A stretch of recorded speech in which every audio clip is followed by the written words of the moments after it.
Bonjour à toutes et à tous, bienvenue sur notre nouvelle chronique de l'identité numérique sur les rendez-vous de la filière de sécurité. Alors on a le plaisir d'avoir aujourd'hui Maître Olivier Itéanu, si je puis dire presque notre référent en matière de droit sur les rendez-vous de la filière. Maître, merci beaucoup de nous accueillir ce matin. Alors on va parler identité numérique, c'est un sujet qui revient sur le devant de la scène en France, notamment avec une mission interministérielle confiée à Valérie Pénaud, et on comprend bien qu'il va, dans les 18 prochains mois, se passer beaucoup de choses, évidemment des enjeux juridiques importants. Peut-être, avant d'aller plus loin, de quoi parle-t-on quand on parle d'identité numérique, Maître ? Alors d'abord, de quoi parle-t-on quand on parle d'identité tout court ? L'identité, il faut le voir comme un système. On peut faire un peu systémique, c'est-à-dire une suite de 5 éléments qui interagissent entre eux pour donner un résultat. C'est quoi ces 5 éléments ? D'abord, ce sont les identifiants.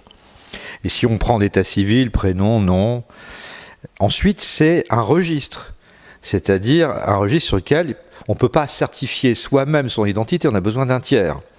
Troisièmement, c'est un tiers de confiance qui va donc tenir le registre, en qui on a confiance et qui va surtout respecter un certain nombre de règles d'éthique, on dirait aujourd'hui morales, voire juridiques. Quatrième élément, ce sont des titres qu'on va délivrer sur la base du registre. La carte nationale d'identité, le passeport, pour prendre les titres, on va dire, étatiques. Et enfin, on associe, c'est le 5e élément, des droits et des devoirs à cet ensemble de systèmes. Par exemple, c'est à plus de 18 ans qu'on vote. Comment le prouve-t-on ? Par le titre d'identité, délivré sur la base du registre et d'identifiants, tout ça étant collecté et délivré par l'État. Alors, dans le monde numérique, les paradigmes, les éléments changent. Du moins en apparence. Et je crois que c'est tout à fait fondamental. On est là, au cœur, je dirais, de la confrontation entre, on va dire, le secteur privé. Oui, moi je dirais que le secteur privé, il doit servir l'État. Mais il y a un certain nombre d'acteurs du secteur privé, de grandes entreprises du numérique, on dirait du digital, qui ont l'intention de remplacer l'État. Et intention consciente ou inconsciente. Parce que accrocher le citoyen sur son identité, et on le voit très bien par exemple dans Facebook. Facebook, c'est un système d'identité. C'est ça qui a fait sa force par rapport, par exemple, à Google et à son moteur de recherche, qui n'est pas tout à fait un système d'identité. Facebook délivre des identités, tient le registre, donne des droits et des devoirs, délivre des titres. Et quand on est adolescent et qu'on n'est pas dans le système Facebook, on est exclu. Et donc, c'est ça l'enjeu.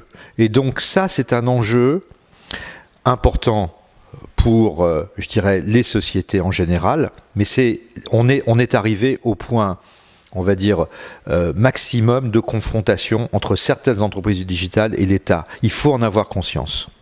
Alors, on a bien compris, une séparation claire des rôles doit être mise en avant sur ce sujet de l'identité numérique. Si on revient sur l'aspect purement juridique, et notamment, on pense évidemment à la protection des données, alors que ce soit d'ailleurs, parce que l'identité numérique, c'est aussi pour des personnes morales, donc on pense à des données qui sont à la fois importantes pour les particuliers, mais aussi pour les entreprises, pour les institutions, etc.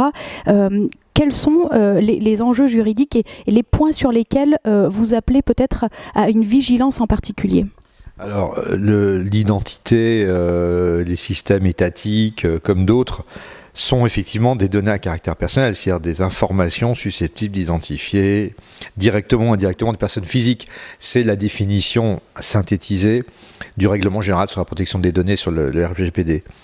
Donc, je dirais que c'est un système qui doit être effectivement, qui est soumis à la loi informatique et liberté et à la réglementation spécifique, donc notamment maintenant, ou à partir du mois de mai 2018, le RGPD.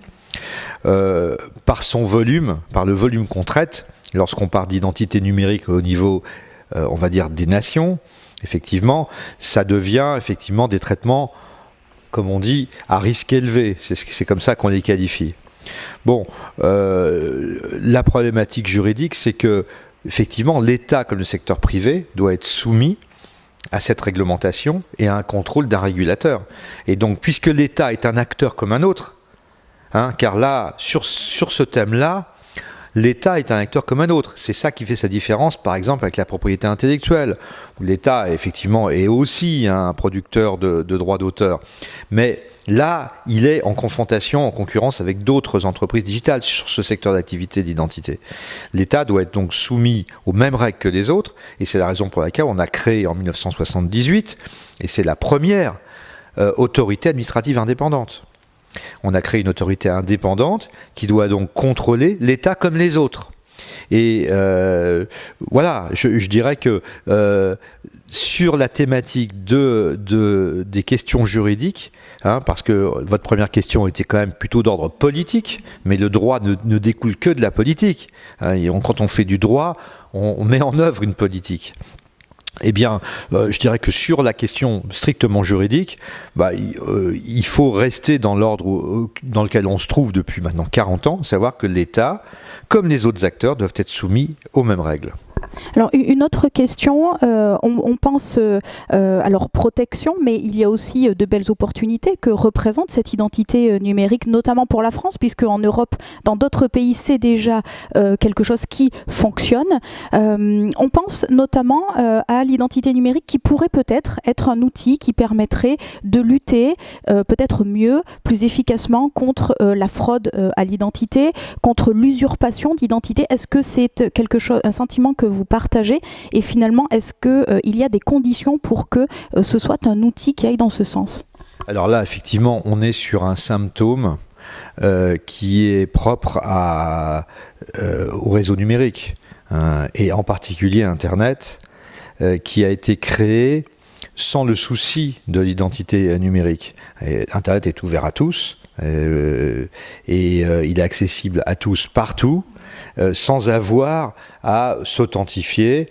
Il y a des moyens d'identifier les personnes, mais l'accès est ouvert à tout. C'est par exemple une grande différence avec un autre réseau numérique que chacun connaît, qui est le réseau des cartes bancaires, les réseaux bancaires, où pour pouvoir accéder au réseau numérique, alors là on a une authentification dite forte, au moyen, en tout cas en France, de sa carte bancaire, donc ce qu'on porte, ce qu'on sait, son code confidentiel.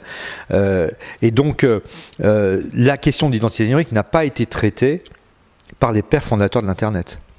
Et effectivement, cette absence de traitement, son symptôme, sa conséquence, et ce foisonnement d'arnaques, d'usurpation d'identité. Et donc, maintenant que toutes nos sociétés, et je dirais qu'il y a 30 ans, lorsque Internet rentrait dans le grand public, plutôt il y a 20 ans, 25 ans, bien, il y avait un petit nombre de personnes, les chercheurs entre eux, un petit nombre de personnes qui étaient sur les réseaux, tout le monde se connaissait, la problématique ne se posait pas, et elle ne s'est pas posée d'un point de vue client. Maintenant qu'il y a des centaines de millions de personnes, cette question-là est importante, il faut la traiter. Donc, comment réintroduire de l'identité tout en préservant quand même l'anonymat aux personnes qui en ont besoin, ça c'est un problème d'équilibre qui est difficile à trouver. Mais je dirais qu'un certain nombre de services qui sont offerts sur les réseaux numériques, puisque toute notre société aujourd'hui s'organise autour et sur les réseaux numériques, doivent faire appel à des systèmes d'identité, on va dire, forts, effectivement. Merci beaucoup, Maître, d'avoir répondu à nos questions. Alors, je précise quand même pour les internautes qui nous suivent que vous avez écrit un ouvrage sur identité numérique en question. Donc, pour vous le procurer, c'est évidemment dans toutes les bonnes librairies et sur Internet. Je vous conseille évidemment de rester connecté pour suivre les prochaines interviews dédiées à la thématique de l'identité numérique. Merci de nous avoir suivis. Très belle journée à tous.